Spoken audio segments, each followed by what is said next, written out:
is rather confident he has the answer. We want to start with someone who's just taking a wild guess at the number of viruses in the average corpse one day after death, the amount of bacteria per square of 1 millionth of a millimeter, or what? Are you guessing? Is it the number of people who died from starvation? The answer is no. Was that your answer, Daniel? Was that your answer? Cough up that good calm. I'll tell you, just go ahead and keep it. That was a good one, but that's not the answer. Come on. 2,987. Daniel. The year the world is projected to run out of natural resources. No. Not a bad. That's not a bad thing. Now, Carlos automatically is exempt from this question. I'm giving you a hint. He's automatically exempt. He's in the process of getting his American citizenship right now. So it means when that's processed, he will know far more about American government than most of us who came by citizenship the easy way. Anthony is excluded because he's a resident alien with a green card. He's not an American citizen. Barbara is more than excused because she's very busy gardening and doing book reviews. And she's a very nice lady, and she's been one of my favorites for a long time. In fact, everyone's excused. You're not required to know this, but I especially now want to hear from somebody who is very patriotically oriented. No, really, still no. Okay, I'll give you a hint. The event that this reflects happened when you were probably about 6 or so years old. Oh, okay. Correct. That is the answer. On September 11th, 2001, how many people lost their lives in the bombing of the Twin Towers? The answer, 2,987. That's the answer. Good point. Could you read the numbers in German to us? Loudly? I know the numbers, I don't know. You don't have to put in thousands, just give me the digits, huh? Zwei. There you go, huh? Zwei, 9, 8, 7, 2,987. Anthony, give us with the thousands now. 2,987. 9,987. Aha. 2,987. Okay. Now, that's how many people died. September 1st, September 11th, 2001. Most of you were 6 years old. You remember it. Does anybody not remember that? You know, you were in Columbus. They didn't get the news till like October. Columbus, but you're only younger than me. You were maybe 5. You know, I remember some things from when I was 5.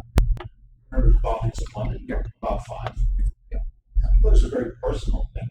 Your grandmother hiding in the far place. That makes it more personal than if it's just, that is the answer. Now, here's the thing.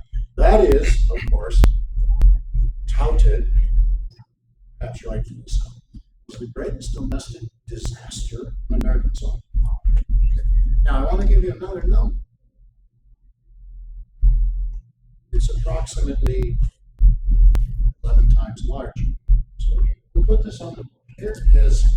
Here is 91101. Now, here's the second number. I am ashamed to say the Arabic peanut butter must go. You need some room. Let's get that up for you. Here's the second. This is an ironic number in a way. Let me give you this number. And this is an estimate, but it's a very accurate estimate. I suppose if I can't quantify it specifically, it would be more impressive if I could. For example, if I could say 32,717. I can't, but within 2% accuracy, I can give you a valid number. 33,000. Coincidentally, perhaps, on this day, September 11th, 2001, 2,987 people were destroyed in towers. On that same day, September 11th, 2001, what does this number represent? 33,000, yes. I bet it represents. Very loud. I bet it represents how many people died from starvation. You're close. You're very close. Her answer was, I bet it represents how many people died from starvation. Very close. You want the bad news? We got to face the bad news. The answer is, you're almost there. On that same day, 33,000 people died of starvation. But here's the qualifier. That is people ages 2 through 6. Same day, same day, same year. Same day. Follow this out. This is just ages 2 through 6. That is what sociologists and educators refer to as early childhood. Okay, infancy to age 2, birth to age 2 is infancy. Infants, in fact, until you're age 2, generally you're proud of the child. How old is she? She's 22 months. The boy is 17 months. Okay. Then when you get to age 2, you quit giving the months. Right? Then you go to years. On the same day, 2,987 died in the Twin Towers. 33,000 worldwide, ages 2 through 6, died of starvation.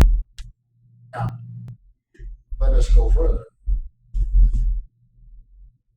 On September 12th, 2001, how many people died in the Twin Towers? 0. Zero. How many people died in any act of domestic terrorism? 0.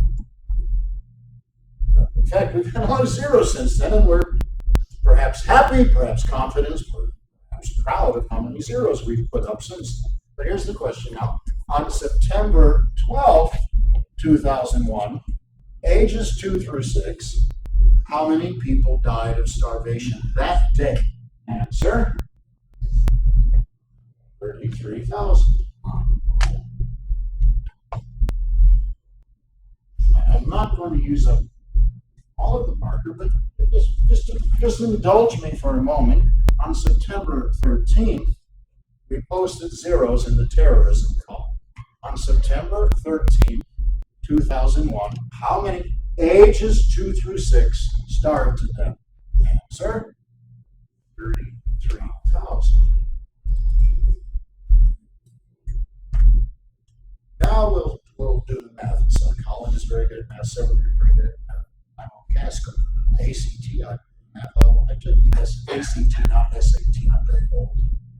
Math out of the water. Even though I don't particularly enjoy math, I can, as they would say in Mississippi, I can cipher in my head. If you'll do the numbers on this, there's 30 days in the month. Now that's 1 million a month. Let's do this now. They've been starving to death. Amazingly, this number has never been replicated, and this number's been pretty consistent. This number has also been consistent. They're still dying, It's been dying, they're still dying. 33,000 a day, ages 2 through 6. That is 1 million per month. So how many months in a year? That's 12 million per year.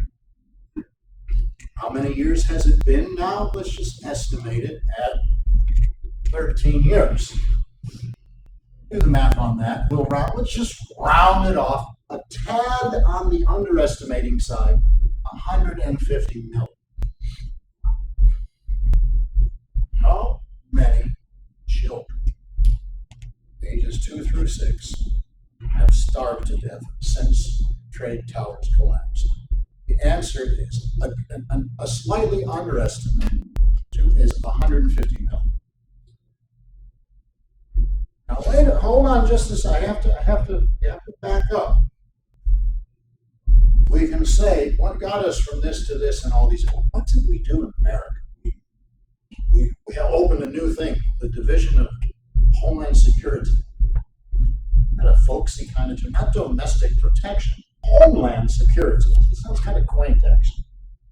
We established the TSA, go through the airport, you strip down naked, they probe and inspect you, and they look your parts open in these private rooms, and they pull wands all over. You have to get to the airport 3 hours early, 4 hours. Honolulu, when I traveled to Korea, we had to get to the airport 4 hours early. I got there 4 hours early. I made my flight by 9 minutes. Even though I've been there 4 hours, they take everything, and they look at your socks, they take everything apart, because 2,987 people died. We get a whole bureau, Homeland Security, we get TSA, I can't calculate the billions that we spent since then. But we've probably posted zeros. But this keeps going on. You know, if I think, I'm not sure, even Professor of the Year, even the picture hanging in the library, I think I would get in trouble. I would love to just write all around here and just keep going, see? 2002, 2003, 2000. I'm going to have a panoramic spread of 33,000. Because here's the thing: do we not say? Yes, but 2,987 people died in attacks were innocent. They were business people. They were financial people. They were secretaries. They were correspondents. My sister had a friend who was.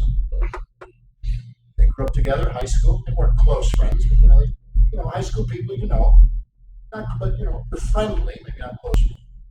He worked in some sort of financial things. I think we would call them innocent people. They were certainly not guilty to the point that maybe there was a pickpocket, maybe there was an embezzlement. Maybe the people had unpaid parking tickets, but they certainly didn't deserve to be incinerated. But here, can I ask you this question? Are 2, 3, 4, and 5-year-olds guilty? Or is there nothing more innocent than a 2 or 3-year-old child? If these people didn't deserve to be incinerated, do the 2, 3, 4, 5, and 6-year-olds deserve to starve to death at a rate of $1 million a month for 13 years? It's well over 150 million. For some of you clever with math. I should be well prepared. Lectures. Do the math. By the time we leave here, how many will have died while we're in this room? Well, let's just do the math. I'll tell you that this represents an hour and 15 minutes, right? So that is about 5% of a day.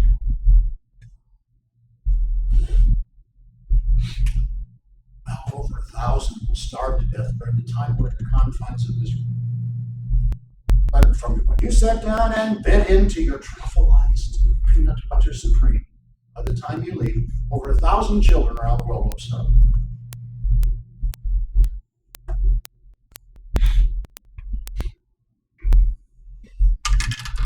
Seemed quite comfortable to go on her business. Anthony has mentioned in his version of Christianity, how to fix the world. Not too many of us would disagree with that premise. Maybe we want to make the world a better place. Wouldn't really want to save the life of an innocent 2 or 3 or 4 or 5, whatever that person might be. Tanzania, Mongolia, United States, Eskimo territory, Malawi. So the question then becomes ethically, do we have any level of obligation to these people? Now, there's a number of answers. Perhaps the most frustrating is ethical egoism, which says, no, we have absolutely no obligation to any of these people, nor would we to these. But of course, you can't do much for these people once they're dead, and you can't do much for these. Other than perhaps if you believe in some sort of theological system, you pray on their behalf or whatever. But really, there's really nothing this worldly that can be done for these or these. But if you knew it the day ahead of time, if you saw this coming, couldn't you do something? And wouldn't you be obligated to do something? If you had special information, if you had the ability to read the minds of the hijackers, wouldn't you be obligated? Ethical egoism says, no, you don't have an obligation. That is, I do what I want to do. It makes me feel good. If it makes me feel good because I want the credit for stuff, but I'm under no obligation. Ethically, business says no. I have no obligation to these people. Because, in fact, tomorrow, 33,000 more will start. The numbers don't vary by more than 2 or 3%. This is an amazing thing. Rate of starvation is very consistent. Kicks up, maybe in a great time of famine, can recede just a bit during season. It's very, very consistent. Well, here we go. Hold on. We're going to have fun in Daytona and so forth. Here we go. Let's say you count spring break as 10 days, a week plus an extra weekend. So how many then, you do the math on this, 10 times 33, roughly a third of a million people will starve. A third of a million, 2, 3, 4, 5, and 6-year-olds will starve to death over spring break. 1 million. You have beach, coconuts, tanning oil, beer. I know you can't until you're 20. Occasionally, a college student does that sort of thing. Now, we're going to come back to some solutions, and I'm going to entertain some questions. If it's kind of fit in by now, I don't it needs to be held. I'll get to them. If you have a question, I'll ask it. I want to reserve the judgment. You can answer now or wait till later. Okay? But you have your hand.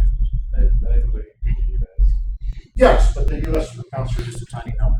Yeah, okay, that's a good question. This is worldwide, and I have to correct myself actually, because every once in a while I think I've included 6-year-olds. It doesn't include 6-year-olds. It's those who are just about to reach age 6, 2, 3, 4, and 5. As far as your odds of dying of starvation, if you reach age 6, your life expectancy goes up considerably. This does include the United States, which is a very small number actually. It's a tiny fraction of the larger composite. But this has been going on now. This is an underestimate. 100 now.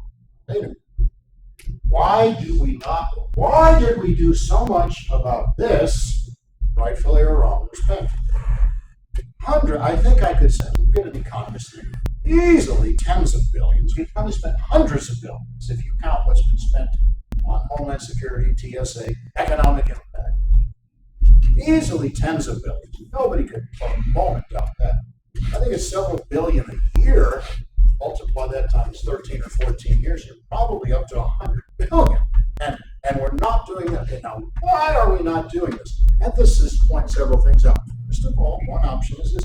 If you're of a certain system of ethics, not obligated, if you're an ethical egoist, Ayn Rand, for example, obligation. Even, this will surprise you, even under feminism and the ethics of caring, great Nell Noddings, who's a wonderful ethicist in many ways, she said, we don't have any obligation to those people who don't know. Only obligated, she says, I won't test you on this yet, we'll come to E11. So we're only obligated to those people with whom we have a relationship. Truth is, my sister knew somebody in this, but most of us didn't know any of these people. And very few of you did, because 6 years old, 7 years old. I didn't know anybody there. But under the ethics of care, you don't have an obligation to people with whom you don't have a relationship. The downside of that is, well, then if I sort of cocoonize myself, I'm not obligated to anybody. I do sense that most of us, if we don't want to use the word obligation, let us at least consent to the term consent. Let's just say like consent. First of all, very few of us knew this number. We've already established that. Who among us knew this number? Now, why doesn't this number ever go down? Because we do so little about it. Why don't we do more? Anything. Oh, there are 3 or 4 answers that ethicists give us. That's the beauty of what we do in philosophy. It forces us to confront our comfort zones. There was Robert Funk, Jesus Seminar. Probably disagreed with some of his methodology. Robert Funk was a New Testament. He got deceased. He didn't pass away by the way he died. He passed away. Robert Funk died. But Robert Funk was an expert on analyzing the Gospels. No one always agreed with this. Conclusions or meant. A great quotation. studying Jesus says, beware of a Jesus who makes you comfortable. Beware of a Jesus who makes you comfortable. One of the first things I was phrase Robert W. Funk, F-U-N-K, like Funk. He's been dead, he's 10 years, I suppose. He says, beware of a Jesus who makes you comfortable. Okay, how will religious ethics help us with this? Probably not. Didn't Jesus say, well, there was a time I was hungry. There was a time when I was in prison, came to visit me. And they said to him, what did we do? They said, well, when you have done it to the least of my brethren, you've done it unto me. Who is the least of the brethren if it's not an innocent 2 or 3 or 4 year old? But why isn't this number going down? The answer apparently is not ethical legalism, which endorses selfishness. That's awful. Damn. I think religion probably doesn't help because apparently a lot of people are not taking the ethic of Jesus very seriously. And it's a horrifying thing to think of, say, clergymen pressing bombs to destroy nuns. In adulthood, very few of us think of anybody as more innocent than a nun. Really. I mean, there's nothing more innocent, I suppose, than children. But if you live on to adulthood and you're 35 years of age, a nun generally ranks pretty high in terms of. So if you're not horrified by the bombing of devout nuns, you're not likely to be horrified by the passively retaining an indifference and allowing the starvation. There's a philosopher who has a solution to this. But before we get to the solution that he offers, here's the quickest objection. Cost. So we can do the math on that. Again, some of your business people, economics, finance. How much would it cost? Let's just take one of these 33,000. If we divide the numbers, actually, the 2-year-olds died at the highest rate, then the 3-year-olds, then the 4-year-olds, then the 5. The 2-year-olds maybe make up 40% of this number. That I'm not an expert. Do the numbers. Let's take the 2-year-olds. They represent maybe 15,000. So how much money would it cost to save every 2-year-old who would have died of starvation and wouldn't die today? Well, no, let's do it better than that. Then again, 5% of that happens during the time we're in this class. So if you do the 5% on this, you would have to take off this 0. Gives you 10. Then you have to cut that in half. So, hey, we're in better terms now. A mere 750 2-year-olds will starve to death while we're here today. In this room for this class period. That's how many 2-year-olds are going to starve to death. We can't afford, Brother Brian, we can't afford the bill for that. How much would it cost to keep them alive?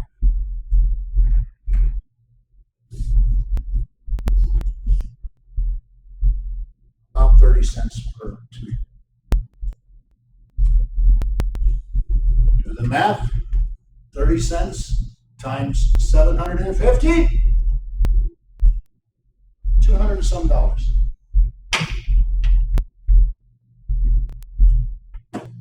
Lame excuse, we can't afford it. You see budgets with 3.9 trillion. It is a calculated trillion. It was vibrated to the floor. Wesley said, "You can't blame the marker for falling to the floor." He can't get 200 and some bucks. That's not. By the way, that doesn't mean you got to come up with the 200. That means the people who are sufficiently affluent. If all together we pool our resources and throw in an infinitesimal fraction of a penny of a piece, we prevent this. A very lame excuse we can't afford. What did we spend over here?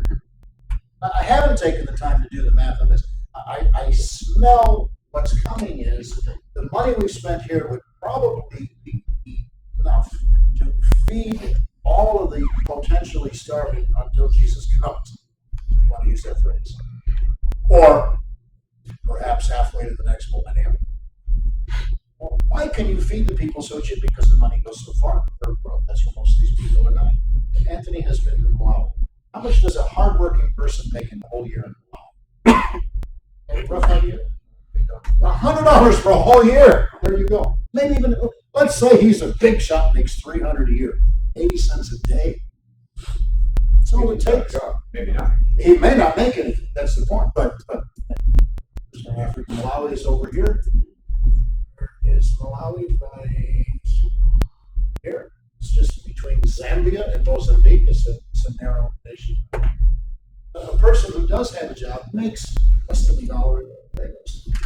No wonder in a place like that you can feed some. In fact, in Malawi, you can probably feed starving for 10, 12 cents. The most obvious answer doesn't. That's ethical egoism. So we don't care about this people. That seems awful. Nor does religion seem to do it, because apparently most people aren't getting around to doing Jesus. Why should they? As long as I bow my head, say my prayer, repeat these words, and I'm saved for everyone in my head, why should I really care about it? Ethics of Jesus don't matter the same as church. That doesn't seem to be working either. Nor does it help when a certain number of people, like Pat Robertson, get on TV and say, don't adopt children from the third world countries because they will bring demons into your American families. You ever catch that? This is a guy who has his own university, his own graduate school of theology, his own law school, and his own broadcasting network. And he says on one episode, so if you want to do the research, don't adopt children. I think it was from like Kazakhstan, the glorious nation of Kazakhstan, whatever, Uzbekistan.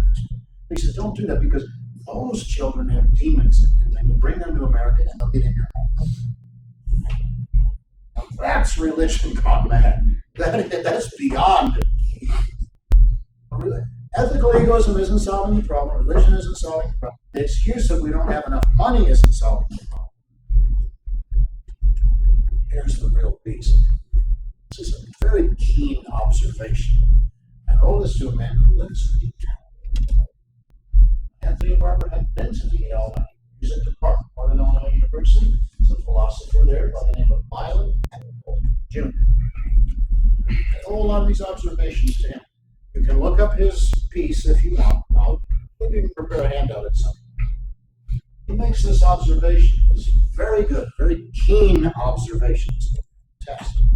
If you take a disaster, you take a disastrous number this big, spread it all around, people don't do anything about it. What if, this is the internet age, Milan Engel wrote this article about a dozen years ago. It was after 9/11.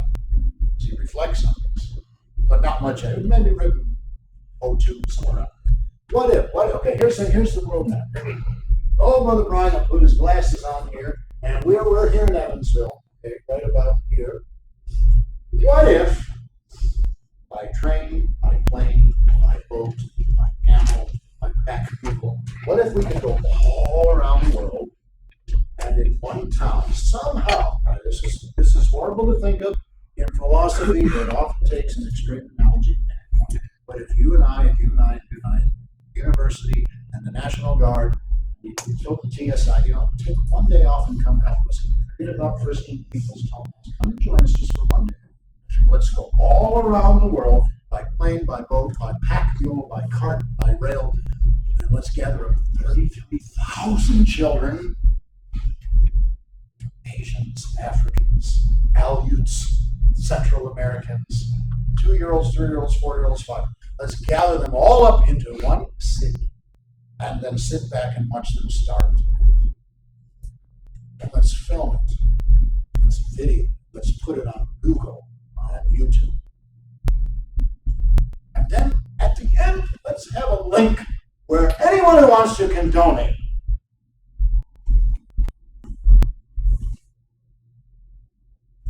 Can't guess how many tens of millions of dollars we know.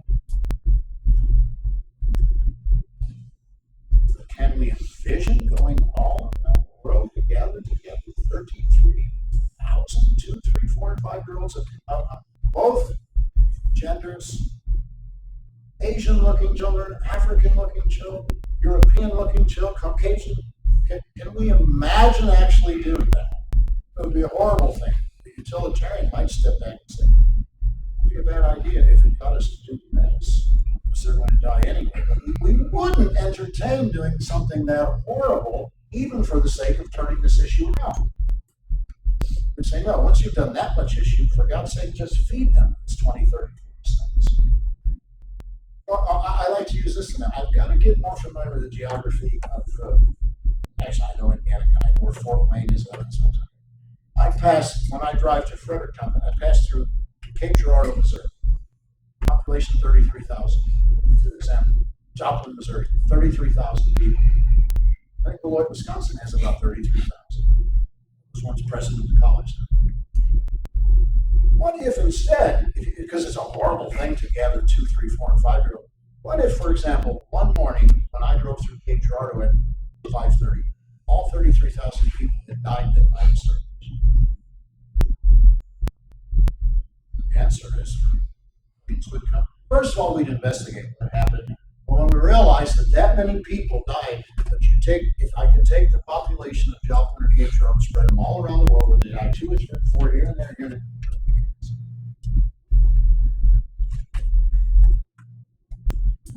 Take tornadoes, natural disaster.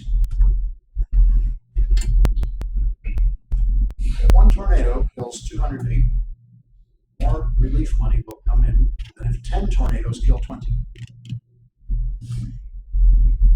Concentrate the misery and folks respond psychologically. Spread the misery around, people are plagued. That will be the next question. What makes people, whether you want to argue from philosophy or psychology, what makes people more likely to respond to a disaster? The answer is if it's concentrated and if it's visible. Spread it around, disperse the suffering, disperse the disaster, and people are immune to it. Wrong, I have confidence. I say this often. Some of you I've had CR people, I'm calling them up. I have a class with you. I don't. Most of you have other classes, a lot of ethics is where I get the new students, and they often take the over service. So sometimes I see people 2 or 3 semesters and 4 on their occasion. And so I have very confidence in the students at USI. On average, in fact, they're well above average compared to the I was as a student. I was less world conscious as a 19-year-old. I was in a Christian college. I wasn't as good as I admit. I didn't have the internet. I didn't go to the world book and find things. I didn't have just press a few buttons. Whatever. Further, let me compliment you. Anthony, Barbara, and Carlos and I, about 3 hours ago, were discussing it. Less than 3 hours. A pleasant group of people. The students are at USI. You don't see hostility around. You don't see bad manners. I even have an apartment on campus now. I've never been disturbed once by people, big hooligans or whatever. It's a very good group of people, very intelligent. Anthony's been here 3 times. He's told our dean that he's been impressed with the students. And that's something when USI, the Screaming Eagles, impress Oxford. I think that's reasonably important. I have great confidence that very few of you walk out the door, and if it took 12 cents to save a 2-year-old from starving, I think almost everyone almost every one of you would say, can I put this on can I use Eagles bucks? Here's $1 and go ahead and save 8 kids. Here's $10 and save 8, or whatever the numbers are. But Engel says, if you take the misery and you spread it around and it becomes dispersed and invisible. Just to give you another statistic and defend, on a rare occasion, I do defend the state of Mississippi. Here's a great statistic for you. Per capita, Mississippi has the lowest income of all 50 states. That is, on average, a person working in Mississippi makes less money than if that same person worked in any other state. West Virginia is low, Alabama is low, Georgia is kind of low, Louisiana is very low, almost as low as Mississippi. Mississippi has the lowest per capita income. Mississippi is last in almost every important socioeconomic. Arkansas often comes in 49th. You know what they say in Arkansas? Thank God for Mississippi. Mississippi has kept Arkansas out of last place for 100 years. Or sometimes Louisiana's 49th. Those are usually the three worst. And in terms of socioeconomic.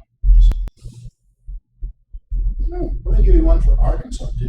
How many nations are in Africa? Does anybody want to take a guess? Well, here's one. We'll come back. We don't live in Arkansas, Mississippi, but let's bring this to the United States. Here are all the nations of Africa. I think there are about 60. I'm just estimating. You could enumerate them if you want. Maybe you could Google it. 50, 60. Did you know that in most of those African nations, the infant mortality rate is better than it is in Arkansas?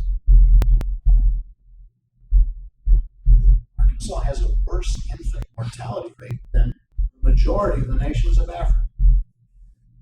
Well, don't tell me this is only on the other side. It is. It's also fairly. I travel Arkansas at least once in a while. Congregation for Cleveland. And I see some very impoverished areas. Now back to Mississippi, which has low rates, however you want to call them, bad rates in almost every. Per capita income in Mississippi is the lowest in the nation. Where do you think in all 50 states people give the highest percentage of their income to charity? The answer is Mississippi. People are making less are the most likely to contribute to charity. Do you know where charitable giving is among the lowest? The zip codes from Manhattan. You live in a $4 million penthouse. You have a $300,000 vehicle. Professional driver who gets paid maybe $1,000 a week to be at your disposal. You spend maybe $300-400 a day on food and brandy and cigars. And you don't give any money to poor people. You receive. You feel pity on the guy who drives a mere Lexus. He's not poor. You drive a $300,000 Rolls Royce Corniche. He's got a meager $80,000 Lexus, but he's not poor. You probably would have done Lexus. Or God forbid, the guy that's got a $60,000 Cadillac. Look at him with his American car. I feel sorry for him. I'm really not going to help him. I can tell you, travel the state that I live there. In Mississippi, you are never more than 10 minutes from grinding. I have occasionally taken students with me to Mississippi. They get here and they arrive disoriented. They stay disoriented, and they have to readjust to the affluence of Southern Indiana. You are never. I might quantify that by saying there's an area on the Gulf Coast where there's some high rises and condos, and you're maybe 10 minutes from grinding homes. Nowhere else in the state of Mississippi are you ever more than 10 minutes from grinding homes. I served a congregation. My area, Tallahatchie County, Mississippi, they're griping when the unemployment rate is 10-12%. The unemployment rate, last time I checked, the unemployment rate was in Tallahatchie County, Mississippi, 26%. The numbers will be higher, but it doesn't count the people who have never even considered trying to get to work. The disease rate, infection, the percentage of people who live below the poverty line is worse than in many of the so-called third world countries. And the people who are making the least amount of money per person are giving the most. Because they've not been isolated and immune to this. Also, when there are tornadoes and floods and whatever, the response rate from Mississippi is among the highest in the nation. Let's give the Magnolia State some credit. Picked up Mississippi quite, and it's a good place to be from, a good place to stay. say it's a good place to escape it. You should go there once in a while or someplace. The point is, and I owe Engel this observation. He says if you spread the misery around and disperse it, and you don't concentrate, if you see children who can't, here's the staggering one. I can't give you the numbers on this. This is not starvation. Here's another one. I forgot the numbers. The punchline is going to be delivered in a minute. There will be, I forgot, I think it's 200 children will die today from respiratory infection. Not starvation. 200 today would die from respiratory infection. They could be saved with a round of antibiotics that cost 28 cents. Imagine seeing a 3-year-old gasping, struggling for breath, and you would walk by and not save her life for 20 cents. Really say, oh, they get what they deserve. They're heathen anyway. She's Chinese, she's white, she's Mongolian, she's Latin American, she's Eskimo, she's whatever. Her parents are no good. Absolutely, there's really nothing in life more innocent than 28 cents.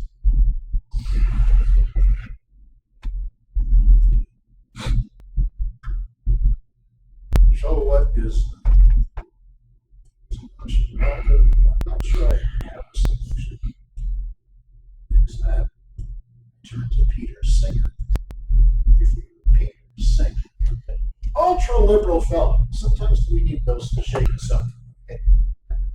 Peter Singer is among the most famous living philosophers in the world. Where is he from? Australia. Where is he professor of philosophy? He splits his time. What a nice position. When the season is right, he teaches philosophy in Australia. And the other half of the year, he's at Princeton.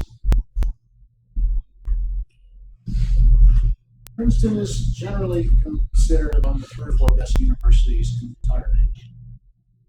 There's one survey I read where one particular Princeton came in number 1 and had surpassed Harvard, Yale, which is up. At the very least, when you say Princeton, you're talking about the upper.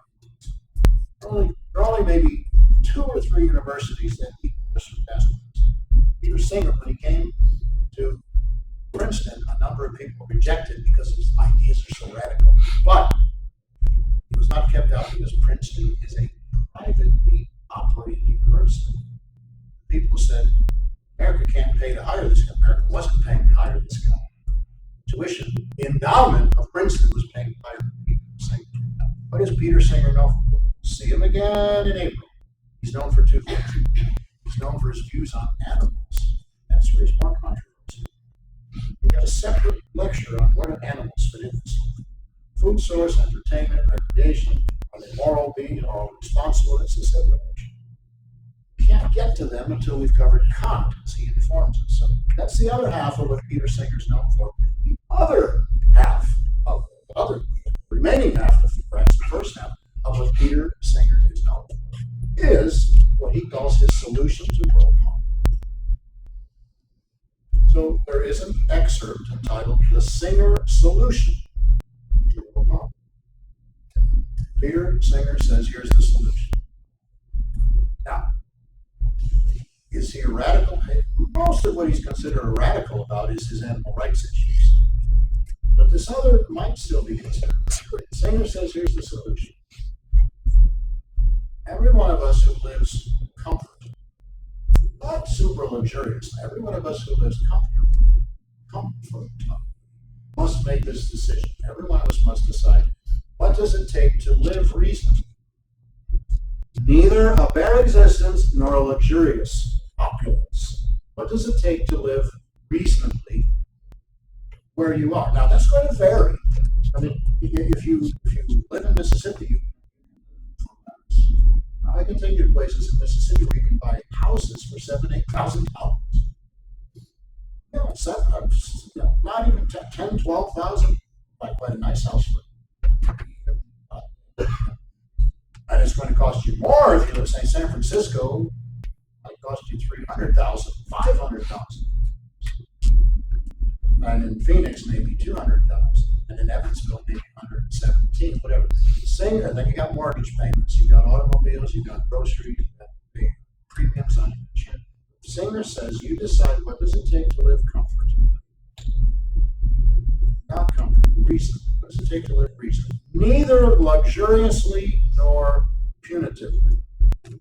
Let's say, for example, there's a family, just take a married couple, no children. Let's say there's a couple. I'm thinking, man and woman, it could be boy or two. Just got partners, married, civil union, whatever. And they decide it takes $53,000 a year. They live in a little above average American place, and it takes them $53,000 a year.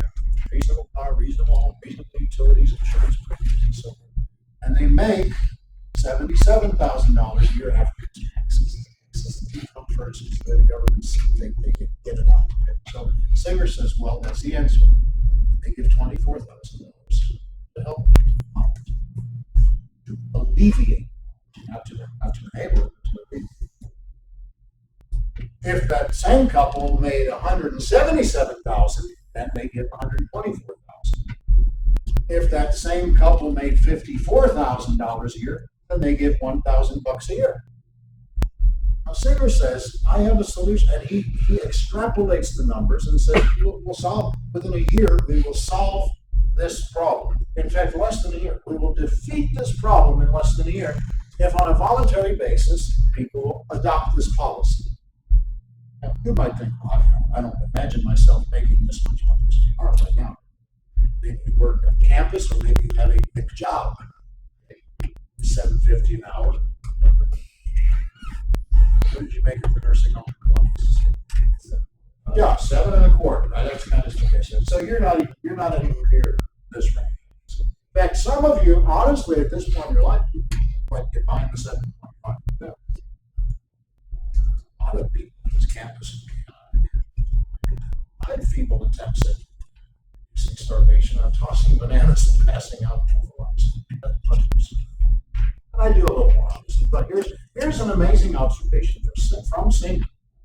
He's a very crafty guy. He may frustrate you, he may challenge. Philosophy has a way of doing both. Singer says, I want to ask you this question. Among professional philosophers, are they more likely or less likely to give toward famine relief?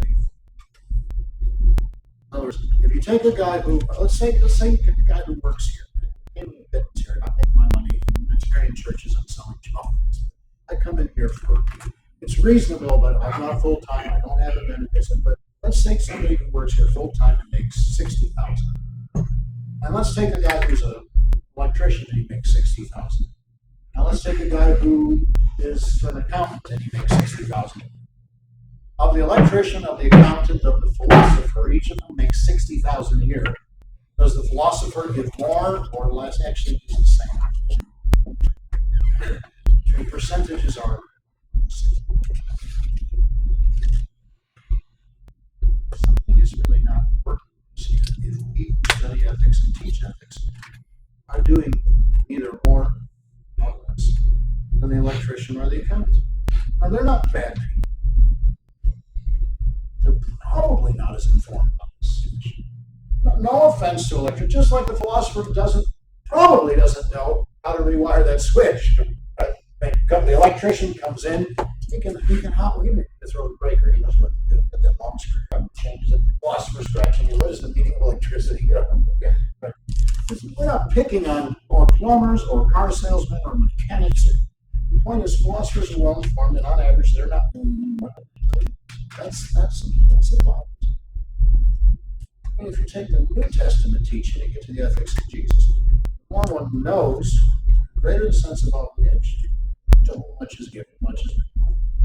We know something, we're supposed to do something about it. There's reason, I would say. In fact, Jesus sometimes seems to go beyond what is reasonable. If someone slaps you on one cheek, you turn the other. He takes one garment, you give him a second one. Here, have the overcoat. Really? Well, maybe we philosophers could, instead of giving 28 cents to stop coughing, chuck 56 cents.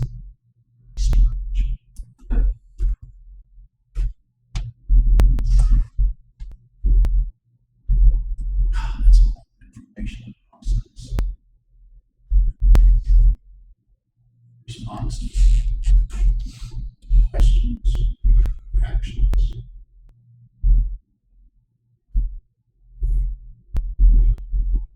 Pretty somber.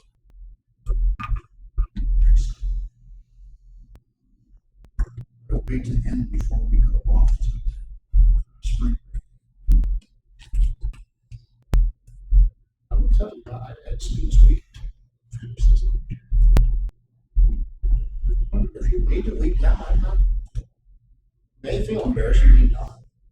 And a lot of people we dealt with, they will never switch on the light. They will never flush a toilet for it. They die at 45, either 8 or 9. Somehow there's quite cheery people who represent I believe it. That's shocking.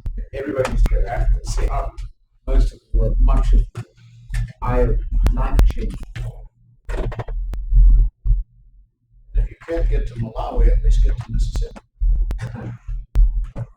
And these are not unintelligent people. In Malawi or Mississippi. I mean, in Malawi, there are people of reasonable intelligence. They're limited by their. Let me give you one you hear in America all the time.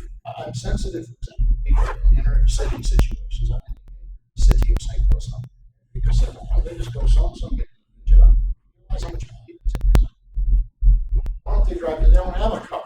Why don't they drive to some? They don't even have a car. You got insurance. You got to have a tank of gas. You got to get someplace. You want an apartment. What do you got to lay out? First and last month's rent, deposit, utilities turned up. You can't leave without $4,000 in your pocket. How many have $4,000 in your pocket? How many of you could put your hand legally could put your hands on $4,000 in the next 3 hours? Is that through parents? Okay. How many of you could put your hand on $4,000 in the next 3 days? With parents, help, grandparents, some of you keep hands up. Okay. The majority of you who are intelligent or well educated usually come from reasonable, coherent families. The majority of you can't get out.